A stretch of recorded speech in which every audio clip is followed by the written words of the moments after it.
Over the last 75 years, over 10,000 chemicals have been introduced to our food supply. Yet the EU only allows 300 food additives. But at Thrive Market, we bring our members the highest quality brands and restrict more than 1,000 ingredients found at conventional grocery stores, making the switches easy with our Healthy Swaps scanner, which finds better versions of all your favorite pantry, snacking, and home essentials without the added junk, dyes, and fillers. Plus, it's all delivered straight to your door. So if you're looking to shop at a grocery store that actually cares about your health, go to thrivemarket.com/podcast and you'll get 30% off your first order and a free gift.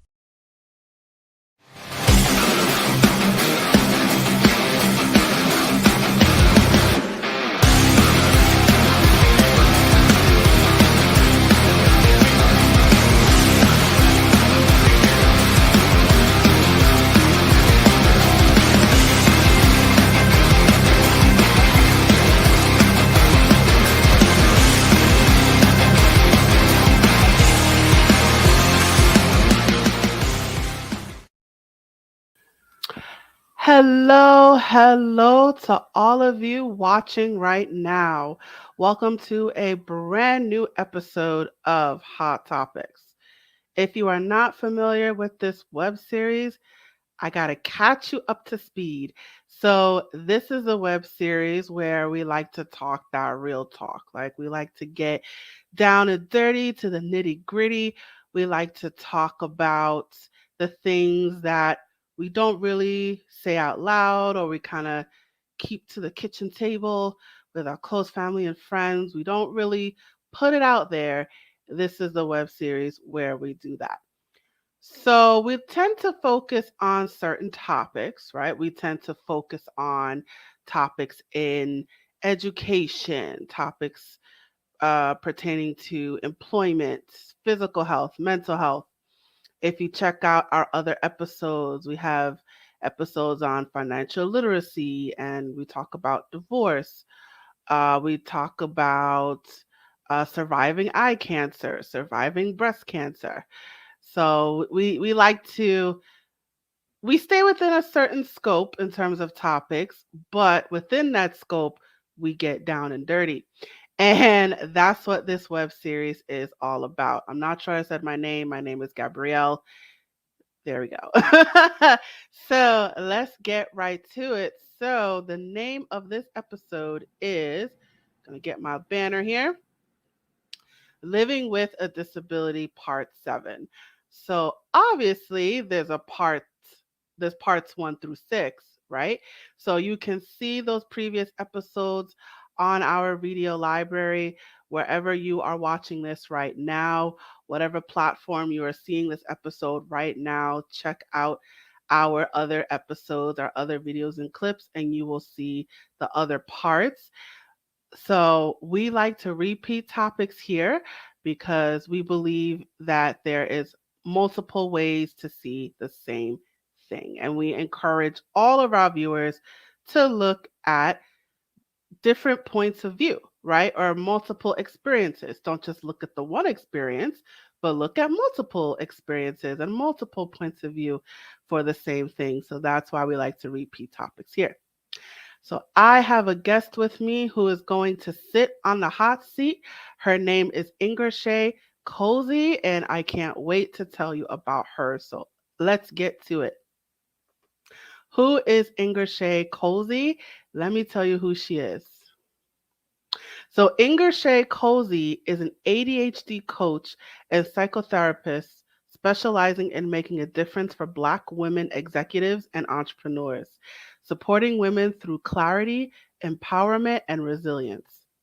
She has successfully run her practice, Alchemy Coaching and Counseling, as a therapist and licensed clinical social worker for 15 years in spite of being undiagnosed until her 50s. She offers the benefits of professional expertise with a lifetime of experience. IngerShaye saw the need to create a space for professional Black women with ADHD on Facebook to fellowship, share, and learn from one another. She was a guest speaker on YouTube, How to ADHD, and the Stanford University Neurodiversity Project, among others. She has also led multiple workshops for Black women with ADHD. IngerShaye's experiences include NLP practitioner, level 2 brain spotting practitioner, ADDA member and volunteer, Philadelphia CHADD executive committee member, founder National Association of Black ADHD coaches, and C-suite executive coach for a multi-million-dollar company. That is a lot of letters. So contact her today for a free consultation at IngerShaye@IngerShaye.com, which I will provide her contact information at the end of this episode. All right, so without further ado, I'm going to bring her to the stage. Hi, IngerShaye, how are you Hi, doing today? I'm good. How are you? I am well. Thank you for joining me on the hot seat. Okay. And as a quick reminder to anyone watching this in real time, I encourage you to ask your questions and leave your comments, and definitely put them in the chat, and I will put them on the screen, and we'll do our best to answer your questions and comments. So definitely participate in this episode. This is an interactive episode.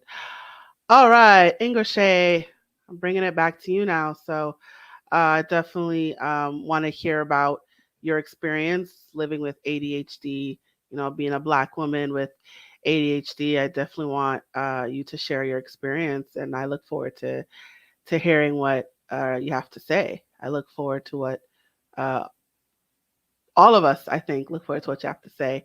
So I'm going to stop talking now, and I'm going to pass over the baton to you. Oh, great. Thanks. Thanks so much. It's really, I'm excited to be here and talk about this because it's really an important topic, ADHD, and especially the intersectionality of ADHD, being a woman and being a Black woman. So I'm just quickly going to tell you my story, if I can be quick. Succinct is not always my strong suit. That's kind of part of my ADHD. But I look back and I was the kid that, they said was so smart, but, you're not living up to your potential. When I was a little kid and I was going into school, my mother decided to have me take a test so I could skip and not go to kindergarten. And they didn't want me to take this test because we had moved, I live right outside of Philadelphia, and we had moved from Philadelphia to the suburbs. And they were like, no one's ever passed this test, especially a child that looks like yours.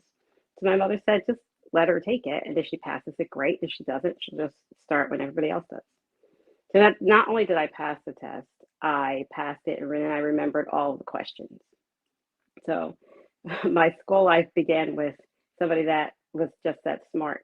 But as we moved further up in school, where we started to change classes and you had to turn in your own papers and learning the ins and outs of friendships, things got a lot harder. I was able to graduate from high school and I was accepted to college. I went to Virginia State University, an HBCU. So shout out to VSU. And it was great because I was able to really be with Black people that could understand me because I grew up in a white high school. But once I got there and started to get acclimated, it became apparent that without any structure, I didn't know what I was doing. So I look back and it took me 8 years, and I mean 8 straight years to get out of college. No breaks. I went in summer, and it was just very difficult. But I think about the ways that I was able to manage my ADHD. So at that time, I didn't know I had ADHD. It was a thing that they didn't talk about, at least not around me, that it was even something that existed. It was more that you just need to kind of figure this stuff out and pick yourself up by your bootstraps. So at about the fourth, fifth year mark, my father was like, what are you doing here? You need to come home. I was like, I don't want to come home. I want to be able to finish. And he's like, well, you have one more semester or you're going to come home. And that deadline helped kick me into gear. And I started to figure out what did I need to do to get through college. So I knew I couldn't type. So I would write a paper, and I'm old enough that it was a typewriter that we were using. But I would write my paper and then take it to my girlfriend and ask her to type it. And because I was always like just running up against the deadline, I might bring it to her a few hours before it was due. She would not be happy, but she would type it for me because they were judging me on the paper. They weren't judging me on the typing. I would find the smartest people in a class and have a study group. I create a study group because I know that I was the type of learner that I needed other people around to be able to pick up on the information. And then I went to class because that was something I had been missing. When I'm there and I can hear the information, I can retain it. So I didn't even know about being an auditory learner. I also had the experience of having one of my teachers pull me aside because I had a class where you needed to dress a certain way, wear a white coat and certain shoes and cover your hair. And I didn't want to do that. And I took the class like 3 times and dropped it. And as I was saying it the fourth time, the professor, who was a Black woman, pulled me aside because I came with my regular clothes. And she said, what are you doing? I said, what do you mean? She's like, you have to pass this class. And she's like, you're not going to pass it until you do what you need to do. And I see so much in you, and I don't know why you can be so stubborn. And it occurred to me that maybe if I just listened and did what they asked, I would get out. And I know that woman didn't really care for me, which was fine. But what she did care for is she saw a Black woman struggling. And she pulled me by my coattail and said, hey, this is what you need to do. At that time, I didn't know that that kind of stubborn streak also comes with ADHD. Fast forward through graduating from college, many, many jobs that I lost because I can't tell time. Being on time is like really difficult. And I decided to work in a salon because I was going to go to law school. But by then, my parents had spent enough money on college. And if I was going to go to law school, I had to pay for it. So I decided to work in a salon so I could have my own hours. Well, I decided I loved the salon. It was where I needed to be. I was a lot of interaction, a lot of different people. I got to do different things. And I really thrived there. But it was hard for other people to understand why I would want to work there when I had a college degree. And I was fine with it. And I didn't realize all those different interactions kept my brain going. When we're interested in stuff, it's so easy to do things. When we're not so much. But I decided later on to go to school to be a therapist because I spoke so much while I was at the salon. At that same time, when I got accepted to graduate school, which was not an easy feat with the grades that I had after 8 years, I got pregnant. And that just was not the plan of my husband and I. But I was able to either be pregnant with a newborn and go through grad school and graduate on time. So nothing like a deadline to help get some things done. I became a therapist, and it wasn't until my son in about 5th grade, the teachers were like, we think you should get tested. They couldn't quite figure out what was going on. He too sometimes would get an A, sometimes would get an F, but always would be talking to everybody else in the class. So he was diagnosed that summer. And then when I got the rating scales, they give you scales like to rate for your child. So I checked them all off. I was like, this one's me, this one's me. It's like, oh my goodness, they're all me. So I was like, okay, I'm not surprised. But what was surprising is that when you go to school, at least when I went to school, this is quite a bit ago,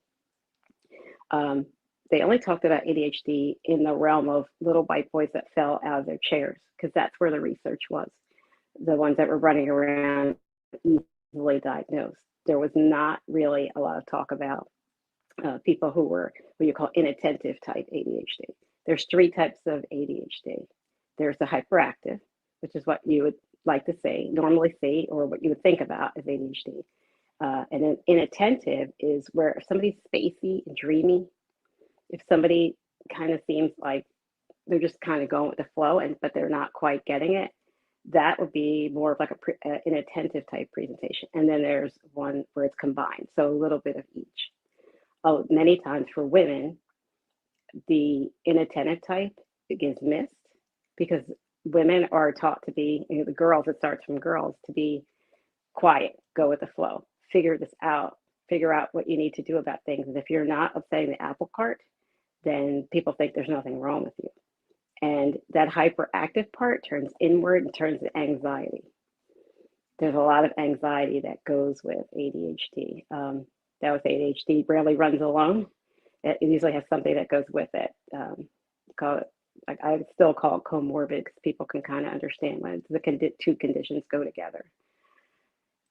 So it was just interesting that it wasn't until my son got diagnosed and I was living my life, taking care of him, making sure he was okay, because it was a lot to handle, a little black boy in a white school, that in my 50s, I started losing my words one day. When I would think of words and they wouldn't come out.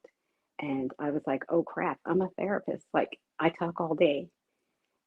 Am I having early onset Alzheimer's? But I remember reading like one thing about ADHD affecting women during menopause. And I was able to find someone to diagnose me. I had to drive an hour and a half each way. But I'm one of the lucky ones. Sometimes diagnosis is a privilege. And that's when I was able to like treat my ADHD and know what it was, know what it wasn't, and then starting to learn how to be able to manage it, because many people, when they get diagnosed, especially later in life, they really feel sad. They're like, what could it have been if I had known? I was like, my ADHD brain loves to figure out a problem. And now that I know what the problem is, I can figure it out.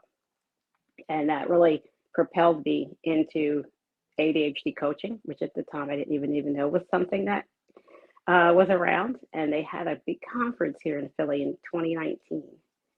And I was part of her presentation. I was the coachee for a coach. And when I went to the big conference, of which was the first time I went, I noticed there were no people, very few people of color, period, but very few Black people. And I was asking around, like, do Black people not know about it? Do they not feel comfortable? And what I came to find is that there aren't as many Black people in coaching for ADHD, but there are a lot of people who are being diagnosed. And I decided to make a foundation, an association, so that Black coaches could come together and fellowship and share ideas. And if you want a coach that looks like you, because for many people, they really just want to be around people that look like them, because we have a certain shorthand that we have to do, and sometimes you're just surrounded by providers that don't look like you. I decided to have an association where people could come and find somebody that looks like them if that's what they want, to be able to help them. And flash forward, here we are to now. It's been a fantastic ride and time. It's really important that people know that ADHD is a real condition, a real diagnosable condition. It's been around in the books since about the 1700s, that there are things you can do to be able to manage it. And when you manage it and lean into your strengths, you can really have a really great life.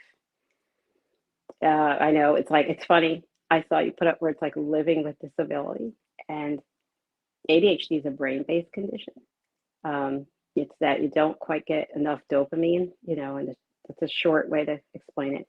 And that's why people take, stimulant medication, not just stimulants, but a certain stimulant medication to be able to increase your dopamine. And it's interesting because I know it's in the DSM, but I don't really consider it a disability. And I don't consider it a superpower. There's like a whole debate about that. I just consider it like part of who I am. Like my eyes are brown, and I have size 8 shoes because I have ADHD, and I just live my life that way and do the things that really work for me, and just kind of shore up the parts that are holding me back. And that's just really been helpful for me and helpful for the people that I help, all of my clients. So I hope that was succinct enough. Like I said, being succinct is not one of my superpowers. That is okay. Feel free to, to ramble on. So you, you mentioned a lot about race, and um, it seems like there were, or I guess I got the sense that maybe you were treated differently because you're a black woman, or you felt that there wasn't enough resources in terms of ADHD. Could you clarify that a little bit? Sure, absolutely. So, when I was younger, it wasn't even something that I knew about, and I feel like there's a lot of people didn't know about it back then. As I said, I'm in my 50s. Even I do have some colleagues that are white that were diagnosed early. What I feel about it is that just being a black woman, there's a lot that comes with that, right? We're already marginalized. We're always in spaces where they either think that we are super women, we could do it all, or when something doesn't happen, it's like we didn't think you could do it anyway. The expectations that come with being a woman and a black woman of managing your household, managing all your finances, remembering all the birthdays, cooking all the big dinners, keeping everybody together. And ADHD is a condition, is an executive functioning condition. So our executive functioning, which is kind of like the manager in your brain, uh, it needs to work a lot harder to get those things done. So organization, prioritization, time management, uh, sometimes they say motivation, things like that are uh, the parts of your brain that uh, ADHD isn't really working as well in your executive functioning. And those are the parts that people expect you to do. So, an example is if I'm a black woman and I come late to work, you know, it's that, oh, we black people, you're on CP time, and that can be a problem. Versus I've been working really hard to try to be there on time. I just maybe not understand that concept of time. It's not something that I've been able to kind of manage. So, you're walking in with those biases. And then if you're the woman and you're going into work and maybe everybody's bringing something for somebody's birthday, and you're like, oh my goodness, I forgot, because working memory too is part of executive functioning. Having to be able to manage that and all the emotions that go with it too. Um, the bias, the microaggressions, and then the emotions that can come with it from outside people or even your family. Because many families don't believe in any type of mental health or mental health care. And for many people, it's unfortunate, but their families will say, it's not real. It's a character flaw. You're lazy, you're crazy, you're stupid, you're the spacey one. And having to deal with the emotions that go with that. So, that emotional management really does also affect your ADHD, because shame is a terrible thing and shame kills. So I guess that I hope that explains it a little bit better. Of course, of course. So is a lot of things all at once, right? So um it's the black stereotype of appearing lazy and not caring when it's an executive functioning thing. It's a processing thing. And then it's a gender thing, um in terms of, like, women are, I think it as a positive, the positive stereotypes, and like, oh, women are supposed to be the smart ones and the organized ones, and they're supposed to do it all. Um, and not all, women are like that. Um, and then you brought up the another part, which is the family life and um, how they view learning disabilities, and how they view, um, I mean, mental health as well. So it's also things with Black people and mental health, and then also with learning disabilities. So it sounds like everything is against us Black ladies. Is that fair to say? Um, I'm not here to say like everything is against us, because that type of thought process is not helpful. I think that there are things that we definitely have to take care of and manage. I think that, the awareness of, like, you're mentioning kind of that superwoman trope. Like, so it's been put out there that we can do all things, like, black superwoman, uh, even a little bit of like more for other people, like black excellence, where, excuse me, as you mentioned, like, it's not a matter of somebody's intelligence. Um, you're just as intelligent, if not sometimes more intelligent than other people. It's more of a function of when you're doing things differently than the way that other people do it. And those thoughts and perceptions are then put on you that what you're doing is wrong or it doesn't go with the norm, that then they put it on you as a character assassination. So, we I'm sure about, like, you've been places where there's microaggressions. It's just, sometimes they mean it, sometimes they don't. If you step on my foot, even though you don't know, it still hurts. There's bias, which, when you walk in our shoes, having bias against us is something that, we just do. We're used to it. It's, I wake up every day as a black woman. I wake up every day as a black woman with ADHD. The thing is, you can see my blackness. You can see I'm a woman. You can't see that I have ADHD until you see it. So it's more invisible. And that sometimes is very confusing to other people, as it can be very confusing to us, especially if you don't know about it, or you've gotten a lot of really bad information about it. That happens a lot. So that's part of the reason why I like to come out and speak, so you can get some real clear information, questions answered, and to know that you can live well with ADHD. Can you give an example of such bad information that someone might receive? So yes, it's interesting, and it's a web series. I don't want to put it on any other platforms that are out there, but a lot of social media, there's no vetting process. So people that are out there, you don't know what they're saying, you don't know what's true and what's not true. TikTok, people are like, I got diagnosed there. Well, okay, but you didn't get actually diagnosed by like a clinician or something. And sometimes people will just think that like ADHD is like just little white boys falling out of their chairs, because that's where most of the research is. When you don't look at things like the inattentive type, um, then, and there's not much research on it, especially for women. There's very little research on women over 50 and how menopause affects your ADHD. Again, that's how I ended up actually going for an official diagnosis, because when I started losing my words, it was scary. I thought I had early onset Alzheimer's.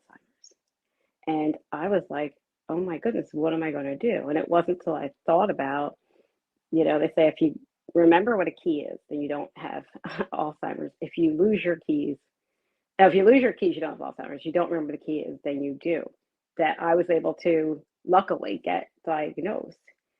So it's just going out there and knowing the information that it's real, because many people don't think it's real because it's a little different for each person, that it's something that you can treat. You don't necessarily have to you take medication. That's your choice. There are other things that you can do.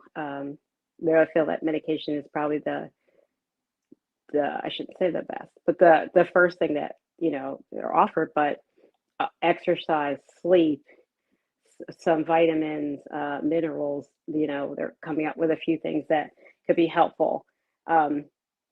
ADHD coaching, as I do, so to be able to manage the way that your ADHD presents itself, and also the emotional management that goes with it. Because with ADHD, there are I call it the fields.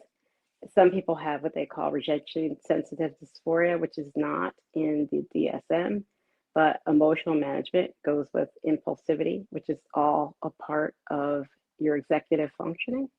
And many times when, maybe somebody didn't text you back, or you thought you text them and you didn't press send, or they didn't get back to you, you can feel like, oh my goodness, they don't like me, like they must be a problem. Or sometimes there's a communication problem. and we're not, some people have trouble reading the room because of different ways of communicating with neurotypicals and people who are neurodiverse. Those things, can be perceived in ways that aren't helpful. So when you have good information and knowing that, hey, if I'm not necessarily looking at you in the eye, it's just because it's easier for me to concentrate when I don't do that. We're sitting here talking, I have a fidget in my hand. Because if I have this in my hand, it helps to keep me a little more grounded. It's no different. When I used to doodle in school or in church, and they would be like, stop doing that. Little did I know that doodling helped to keep me really interested in the subject, and it helped me to then have a way to remember it, because that process of writing it out is now, we hear about that. It helps to put it into your brain versus even now like typing it out. But, when people have misinformation about these things, it looks like I don't care if I'm doing it. I don't care if I'm looking away. It looks like I don't care if my desk is messy. But out of sight, out of mind, we have poor working memory. So that doesn't mean I can't handle a project. It just means that I have some extra stuff on my desk so I remember what to do. It's like organized chaos. Is that what it sounds like? A little bit of that. It's just like I don't organize, I'm sure, as you organize. We're divergent thinkers. We're big thinking people. Like we are the people that have really big ideas. And then bringing them to fruition sometimes is hard, because filling in those little gaps of, maybe meeting the deadlines on time, or getting to like open all your emails on time, getting together and getting a team organized uh, in a way that works for you. So, a lot of what I do is allowing people to have their process and be okay with their process, and not try to do the process that what they call normal people do, because it's not how your brain works. At the end of the day, as long as you get it done, it doesn't matter. Um, and not to really take on the thoughts of other people when they see you doing it in a way that doesn't work for them. It's funny, I have all my friends are neurotypical, and I was starting a program. I a few times a year run a group coaching program, and a friend of mine was helping me, and she was like, "We have to have all these things in place first. We have to have this, we have to have that." And I was like, "No, we don't." And she's like, "Yeah, we have to have this," and I was like, "No, we don't." I was like, "The people have a place to come, and the people have a place to, fellowship with, and the people have a place to pay. That's all I need to be able to start the program. Making sure every sheet, like worksheet and things like that, were done before we started would mean that I would never get it started, because it's easier for me to do the worksheets and things, or like film a video before, like right before, because also I'll have more information about what's going on with people. So, it's interesting, as it was my program, but my friend who loves me dearly, the way she organizes is to have everything and then do it. The way my brain organizes, like have enough to get started, and then it'll all fill in and it'll all get done on time, and it'll be way better than if I did something ahead of time that I'm not quite sure what people wanted. Because we work better when we know what you are expected to do, and to know what done is. Because sometimes when there's not like specific instructions, and you don't know what done is, many people with ADHD will overdo or under perform. And if you overdo, it sounds great, but that leads to burnout, um, because that's a lot of extra work and a lot of extra worrying that you're not doing what someone's asked.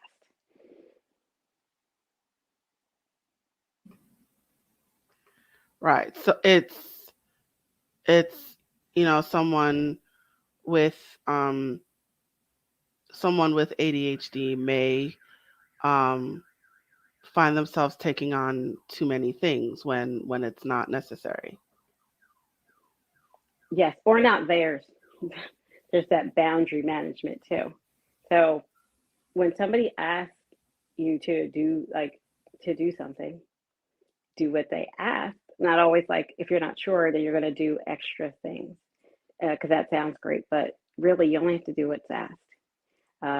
and having boundaries of not taking on other people's projects or things that you don't want or things that you don't need to do or things that don't align with your values, like that can happen pretty easily.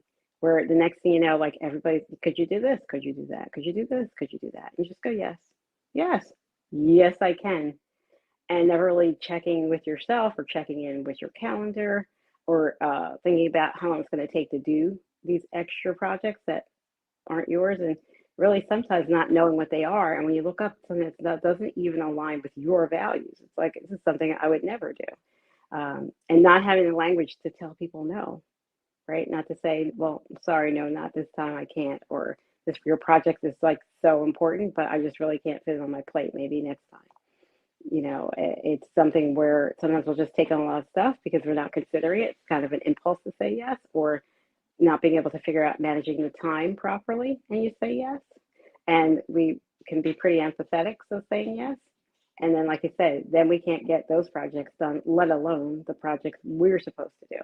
And then there's a problem. So, working with these things, this is what I do, and especially with women, because then we always, feel like we need to do a little bit more, especially Black women, because most of the time, as I said, you walk through the door and they're not expecting you to do anything anyway, right? So, you feel like maybe I need to do extra so that they can notice me or they can see that I can do the job. And again, that leads to a lot of burnout. And, burnout is real when you're trying to, work. And if you have kids, ADHD is highly heritable. So if you have ADHD, you probably have a kid with ADHD, and that's a lot to manage because school is not set up for people with ADHD.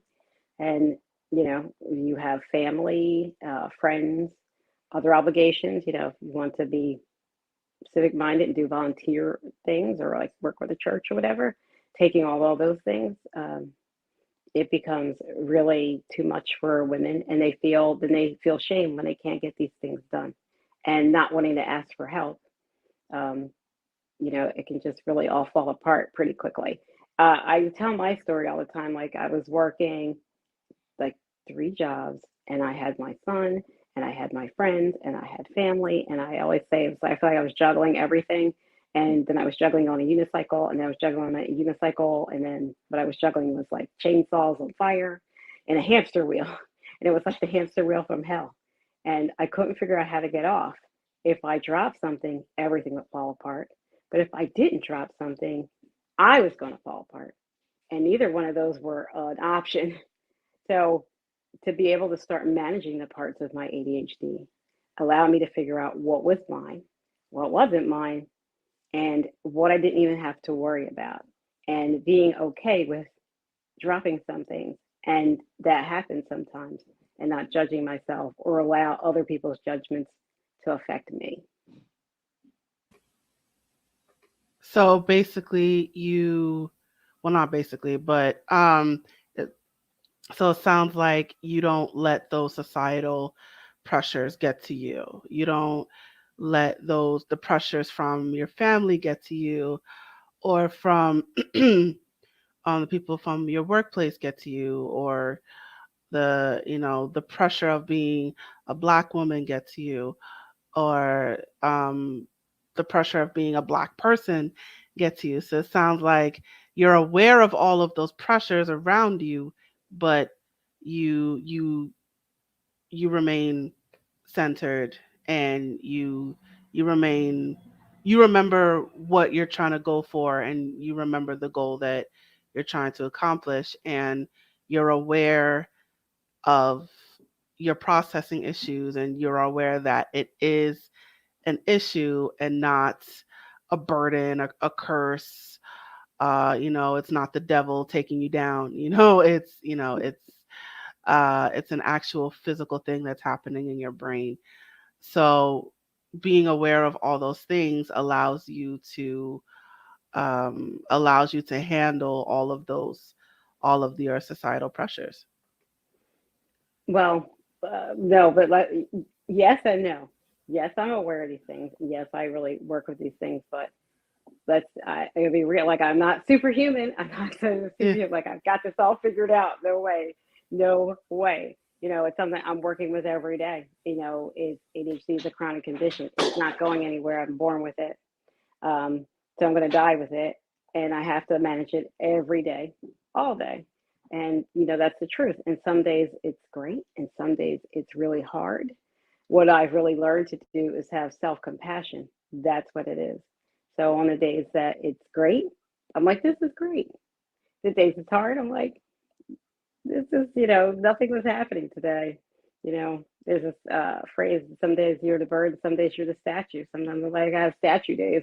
Like, this is it, but having self-compassion that I'm a human being and I'm doing the best I can. And, there's always, tomorrow or the next hour, or you can apologize or, fix things you need to fix like everybody else. Just allows me some freedom inside of that, being a human, because I'm just human like everybody else. Right. You're not Superwoman. You're just a regular person. Absolutely. Absolutely. And it's funny because I do speak about this stuff all the time. And I never wanted to seem like, oh, you just got all together. Like, what about me? It's that, I've just decided too, like, it's not a struggle like that. It's not going to be a struggle. It's going to be just something that I have to manage. It's a challenge. I need to do things about it using a coaching model. Like, so I'm a coach. So it's like, what's the opportunity here? That's like coach speak, where it's like, okay, this is what's happening. What am I going to do about it? Like, what's going to be the answer to it? That's what I like mostly about what we call late stage diagnosis. When you're diagnosed in school, that's the normal time that they would figure you get diagnosed. Even though I know so many women who've been diagnosed from like, out of school would be like 19. To many women like me who are diagnosed when menopause comes, because for women, many times they're diagnosed when their kids are diagnosed, because like me, they get these scales and they see it's them. With girls, with your hormones when they, get their period. Um, Sometimes during your childbearing years, when if you can see like maybe like a week or two before, it's like you seem a little out of it. I remember I could not park the week before, so like my depth perception would just leave, and I never knew why. Um, those times people get diagnosed. Many women got diagnosed with the pandemic because all of the structures they were using to stay on schedule and have a good life all went away. And you came home and you were sitting home trying to teach some kids and sitting in front of a screen all day. Um, and not having the outlets that you had really let them know that they were managing something beyond what they thought. And then a lot of women like myself get diagnosed when they have menopause, because my story of losing my words is common, far more common than you would expect. And those are the ways that people are able to take care of themselves. So for me, when I look back, I was able to take care of myself because I had to figure some stuff out, right? Everything's figure outable for me, at least that's the way I feel, because I had to do that. I had to think on my feet. I had to be quick. I had to, fix things that weren't great. Um, Learn to kind of accept things that I wasn't doing well, and then put myself in spaces that worked for me. Um, so I worked at the salon until recently, or just on Saturdays, because I still really liked it. Not that I had to. I've had my own business for, my God, it's longer. I got to change my bio. It's not longer than 15 years now. Um, Raising a son, he's finished. He's gotten all his credits for high school before graduation, and that's a feat in itself. Like, I love him, and getting through that finish line. So there's a lot that we all do and we can do, and not feeling that you can't do it, because there's like a lot of slip ups that went on the way, but I don't take them as the norm. And also, I don't take it as that I'm the one that's always wrong. Like, I think this is the important thing to say. I'm glad you brought it up. Many times people with ADHD feel like they're the one who's wrong, because the people are neurotypical are like, well, why are you doing it that way? Or what you're doing is wrong. You shouldn't do that way. Or that doesn't make sense. That's a big one. Came on my house. It doesn't make sense. Like, what are you doing? Where it's like, no, maybe what I'm doing makes perfect sense for me. It makes sense for you.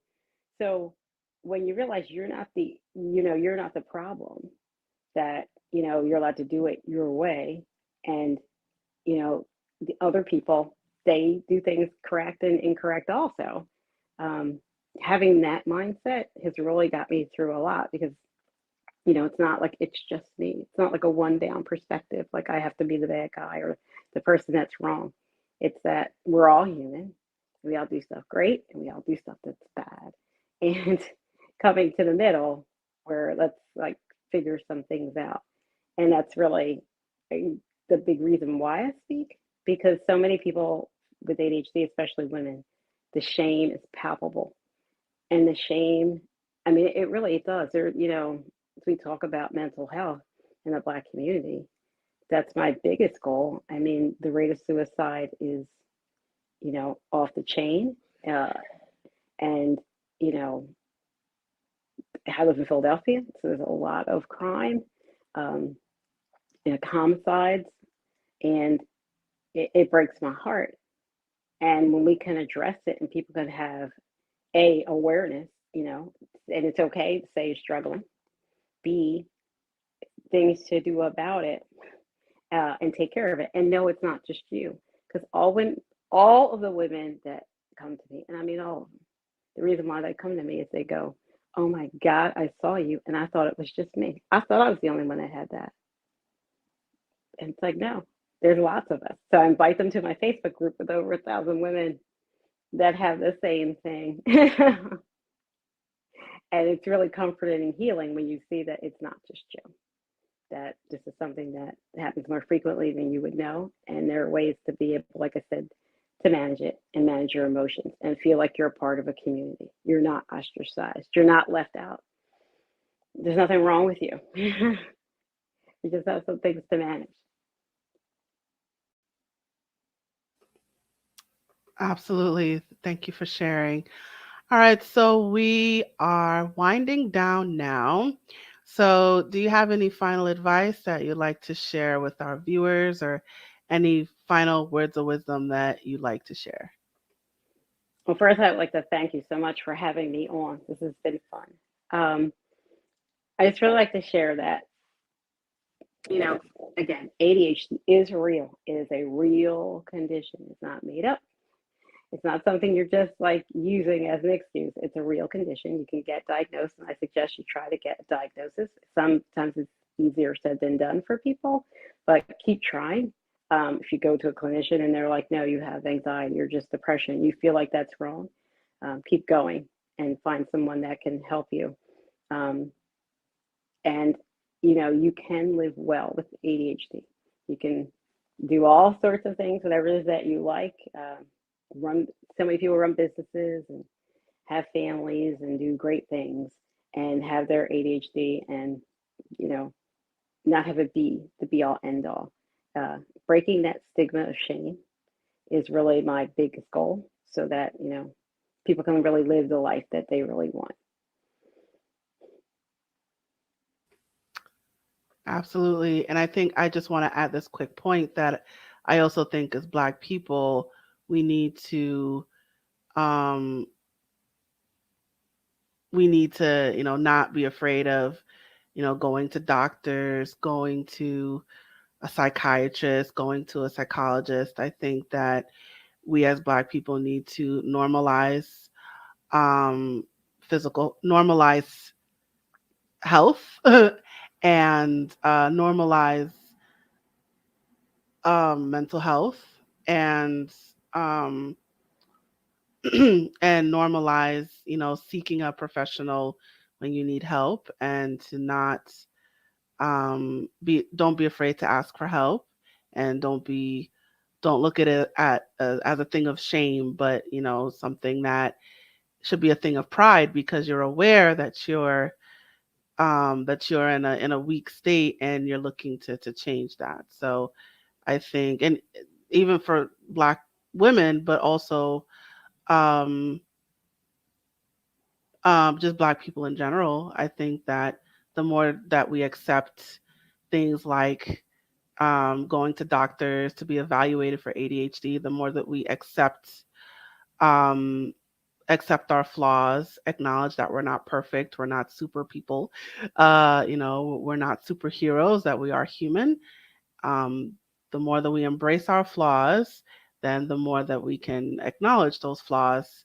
And the more people that do this, the more Black people that do this, the more normal that all this will become. All right. So, alrighty then. So thank you so much, IngerShaye. And let me promote you. So, to the viewers, all of her contact information is scrolling below on the screen. You can find her on Instagram and Twitter. You can also, that Facebook group that we mentioned, it is right there. It's called Black Women with ADHD Executives and Entrepreneurs. So, type that in the Facebook search bar and it will pop up for you. You can also learn about her coaching services on the website, which is also scrolling below on the screen, www.ingershaye.com. It is her name, her name is everywhere. So there's no way that you can forget that. So just briefly about your business. So you do private consultations or private coaching, right? Yes, I do private one-on-one coaching, and I am starting a group. I'm just trying to figure out the date, but next month I'm going to start a coaching group for Black women. So if you go to my website, and it'll be on my website or on my socials, it's going to be next month, a 12-week program where we go over ADHD and how to manage it and work, especially in business as a professional, as like I work with C-suite executives, or an entrepreneur, as I am an entrepreneur. And I know many of them with ADHD. Awesome. You heard it there. She provides one-on-one coaching. So if you have been diagnosed with ADHD, or maybe you suspect that you have it after listening to this episode, and maybe you're thinking, hey, I have some of those things, definitely reach out to IngerShaye as well. And of course, as a general note, we do encourage you to, if you suspect that you have these symptoms after listening to our episode today, we encourage you to get yourself evaluated. There's nothing wrong with that. You can go see your doctor or go see I think, a neuropsychologist. So we definitely encourage you to get yourself evaluated and get yourself diagnosed, as IngerShaye said. But yes, but she is available for coaching, so definitely reach out to her. All of her contact information is scrolling at the bottom of the screen, and I hope that you guys take advantage of this, and especially the Black women. Definitely, reach out to her. I encourage you to take advantage of those services. All right, IngerShaye, thank you so much for joining me today. This was an amazing interview. Thank you so much. Again, it was like so much fun, and I appreciate you having me on talking about this really important topic. Of course. All right, I'm going to place you backstage right now.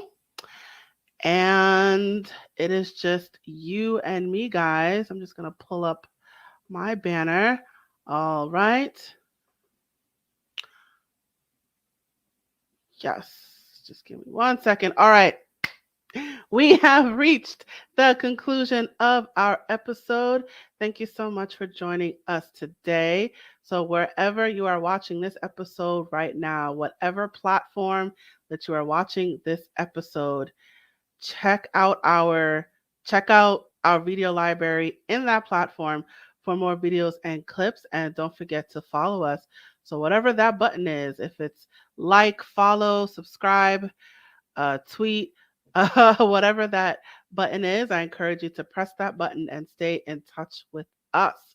And while you're at it, let us know what you thought about this episode by leaving a comment in the comment section below or in the comment thread.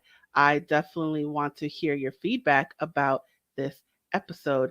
And as a reminder, this web series is a production of A Step Ahead Tutoring Services. If you would like to learn more about our company, our services, our workshops, the things that we have to offer, if you are looking for tutoring for your child or even for yourself, because we do take adult students, college students, if you are looking for that one-on-one tutoring, please reach out to us. Our contact information is scrolling below. We are on our social media, as you see, and our website as well, which I will just say it is www.stepaheadtutoringservices.com. And I want to make sure I get this. I encourage you to join our email list and or our texting list. Those links are also scrolling below. So if you join those lists, you will hear about our special offers, our promotions, our events. You will definitely get that VIP treatment. So you will know about things before, everyone else does. So I encourage you to subscribe to our email list, our texting list, or both. The links to subscribe are scrolling below on the screen, and all of this will be provided in the description as well, particularly on YouTube. Okay, and I'm just going to share this final message before we officially close. Hey there, have you heard of us? We're a small team of tutors here at A Step Ahead Tutoring Services. We believe that education and information should be accessible to everyone, regardless of income, race, or creed. We're dedicated to making this happen, but we need your help.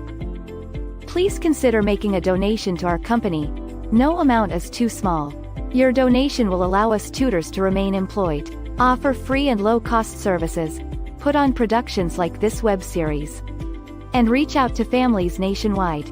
With your help, we can tackle the academic challenges of our students and the emotional, mental, and behavioral changes that result from these challenges. As a bonus, we can improve our communities in the process. Support us today. Note: we're a for-profit company. We're not a charity. Your donation may not be tax deductible. Please consult a tax professional.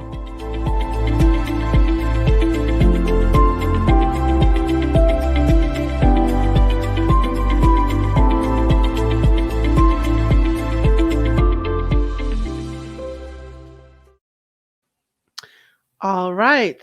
Well, thank you for watching this episode. Thank you so much for joining me. I look forward to seeing you at the next episode. Thank you again. And now I'm signing off.